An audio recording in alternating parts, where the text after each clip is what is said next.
My name is Mohammad Mubashir और आज हम ग्राफ के ऊपर तकरीबन उससे रिलेटेड तमाम क्वेश्चंस की गुफ्तगू करने जा रहे हैं, जिसमें स्लोप ऑफ द ग्राफ, उसको फाइंड करना, आइडेंटिफाई करना, एरिया फाइंड करना, आइडेंटिफाई करना and so on. First of all देखें, ग्राफ बनाया क्यों जाता है। ग्राफ बनाने का पर्पज़ है कि एटलीस्ट टू या मोर देन टू क्वांटिटीज़ का रिलेशन स्टडी करना कि क्या ये दो क्वांटिटीज़ का आपस में कोई रिलेशन है भी या नहीं, इंडिपेंडेंट तो नहीं है, और अगर रिलेशन है तो क्या डायरेक्टली प्रोपोर्शनल है, इन्वर्सली प्रोपोर्शनल है, स्केयर के साथ डायरेक्टली प्रोपोर्शनल है, स्केयर रूट के साथ है, क्यूब है, वट एवर, तो वो ग्राफ से मिल जाता है। दूसरी बात, रिलेशन तो हमें मिल गया, जैसे वेलोसिटी टाइम का, फोर्स डिस्प्लेसमेंट का, वर्क टाइम का, उसके साथ साथ हमें टू न्यू क्वांटिटीज़ की भी इंफॉर्मेशन मिल सकती है। ये नहीं कि हमेशा मिलेगी, मिल सकती है। एक इंफॉर्मेशन ग्राफ की स्लोप की हेल्प से और एक इंफॉर्मेशन ग्राफ के एरिया की हेल्प से, क्योंकि कई बार ये मीनिंगफुल फिज़िकल क्वांटिटीज़ आती हैं और कई बार मीनिंगलेस फिज़िकल क्वांटिटीज़ आती हैं। अब पहली बात कि एरिया किस क्वांटिटी को रिप्रेजेंट कर रहा है। अगर हमसे ऐसे सवाल पूछे जाते हैं कि जी फलां ग्राफ का एरिया जो है, जैसे स्पीड टाइम ग्राफ है, तो उसका एरिया किस क्वांटिटी को रिप्रेजेंट कर रहा है, तो ये देखने के लिए हमें इन दो क्वांटिटीज़, जो क्वांटिटी अलोंग वाई एक्सिस होती है उसको, और जो क्वांटिटी अलोंग एक्स एक्सिस होती है उनको मल्टीप्लाई कर देना है, तो हमें पता चल जाएगा कि इस ग्राफ का एरिया किस क्वांटिटी को रिप्रेजेंट कर रहा है। जैसे अब फोर्स डिस्प्लेसमेंट है, इन्हें मल्टीप्लाई करेंगे, वर्क आ जाएगा, प्रेशर वॉल्यूम, वर्क आ जाएगा, और मल्टीप्लिकेशन कम्यूटेटिव होती है, तो y इंटू एक्स करें या x इंटू वाई करें, कोई बात नहीं। दूसरी तरह के सवाल ये होते हैं कि फलां ग्राफ के एरिया की वैल्यू बता दीजिए, कोई ग्राफ हमें ड्रॉन होता है। अब जैसे ये ग्राफ हमारे सामने है, यहाँ से एक हम डॉटेड इमेजिनरी लाइन इस तरह से डाउनवर्ड बनाएंगे और ये एक राइट एंगल ट्रायंगल बन जाएगी, तो राइट एंगल ट्रायंगल के एरिया का फॉर्मूला लगा देंगे, हमें एरिया की वैल्यू मिल जाएगी। ये ग्राफ है, रेक्टेंगल बनेगी, यहाँ से एक डॉटेड लाइन नीचे लाएंगे, एक रेक्टेंगल बन जाएगी, रेक्टेंगल का एरिया का फॉर्मूला आ जाएगा।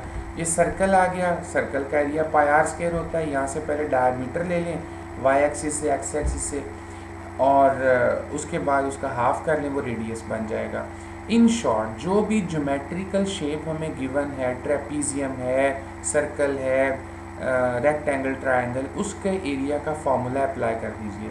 और सपोज़ कोई अगर वेरिएबल सी शेप बन रही है तो उसके स्मॉल पैचेस करें, ताकि एक छोटा टुकड़ा कोई ना कोई ज्योमेट्रिकल शेप बन जाए, और फिर तमाम शेप्स के एरिया को सम कर सकते हैं। अब दूसरी बात है कि स्लोप किस ग्राफ की किस क्वांटिटी को रिप्रेजेंट कर रही है। अब जैसे इस तरह के सवाल कि फलां ग्राफ की स्लोप जो है वो किस क्वांटिटी को रिप्रेजेंट कर रही है। वेलोसिटी टाइम ग्राफ है, तो इसकी स्लोप का कैसे पता चलेगा भाई, quantity along Y axis over X axis, और डिवीजन सिमेट्रिकल कम्यूटेटिव नहीं होती, हम एक्स ओवर वाई नहीं कर सकते, तो वेलोसिटी ओवर टाइम एक्सेलरेशन होती है, इस ग्राफ की स्लोप एक्सेलरेशन है। अगर एनर्जी और टाइम का ग्राफ था तो एनर्जी ओवर टाइम पावर होती है, इसकी स्लोप पावर है।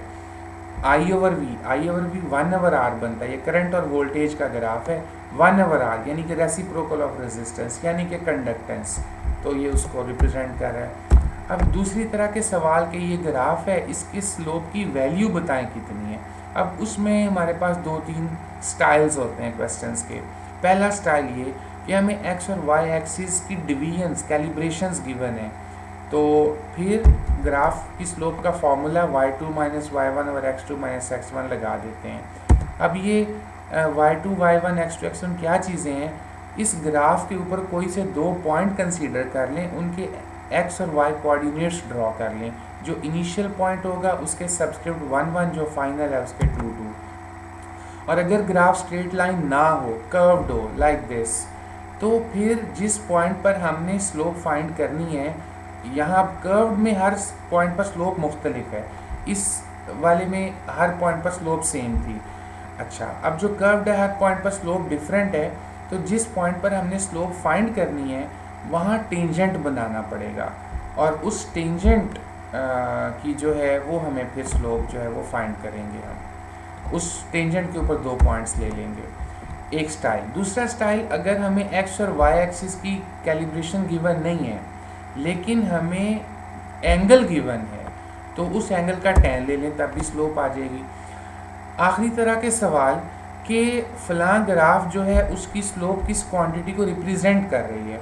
अब ये मोस्ट लेफ़्ट वाला देखें, हॉरिजॉन्टल ग्राफ है, ये वाली लाइन एक्स एक्सिस से 0 डिग्री का एंगल बना रही है, इसलिए tan ऑफ 0 पे आंसर 0 आता है, so no slope. Second graph देखिए, एंगल 90 बन रहा है, tan ऑफ 90 इनफाइनाइट होता है, स्लोप इज़ इनफाइनाइट। यहाँ पर देखें स्लोप चेंज नहीं हो रही, जो स्ट्रेट लाइन ग्राफ है उनमें स्लोप चेंज नहीं हो रही, तो स्लोप कांस्टेंट है, मगर ये पॉजिटिव में कांस्टेंट स्लोप है।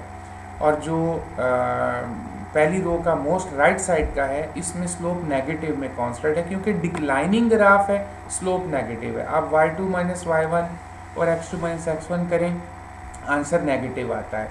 दूसरा यूँ भी देख सकते हैं कि y एक्सिस वाली क्वांटिटी जब आहिस्ता आहिस्ता डिक्रीज़ करती जा रही है तो स्लोप नेगेटिव है। यहाँ पर था कि y एक्सिस वाली क्वांटिटी इंक्रीज़ करती जा रही है, इसलिए स्लोप पॉजिटिव थी। अच्छा, अब सेकंड रो में लेफ़्ट साइड पर देखें तो स्लोप पॉजिटिव है, क्योंकि y एक्सिस वाली क्वांटिटी बढ़ रही है, लेकिन स्लोप आहिस्ता आहिस्ता कम होती जा रही है, क्योंकि ये कर्व जो है आहिस्ता आहिस्ता x एक्सिस के पैरेलल होती जा रही है, इसका एंगल x एक्सिस से कम होता जा रहा है। अब ये जो ग्राफ है स्लोप पॉजिटिव है, क्योंकि y एक्सिस वाली क्वांटिटी बढ़ रही है, लेकिन इंक्रीजिंग है, क्योंकि ये graph Aahista Aahista y axis की तरफ बेंड होता जा रहा है, आप यूँ भी याद रख सकते हैं। और सेकंड लास्ट जो ग्राफ है उसमें क्योंकि y एक्सिस वाली क्वांटिटी डिक्रीज़ कर रही है, इसलिए स्लोप नेगेटिव है। और जब भी कोई लाइन x एक्सिस की तरफ बेंड कर रही हो तो इसका मतलब स्लोप डिक्रीज़ कर रही है, y की तरफ बेंड कर रही हो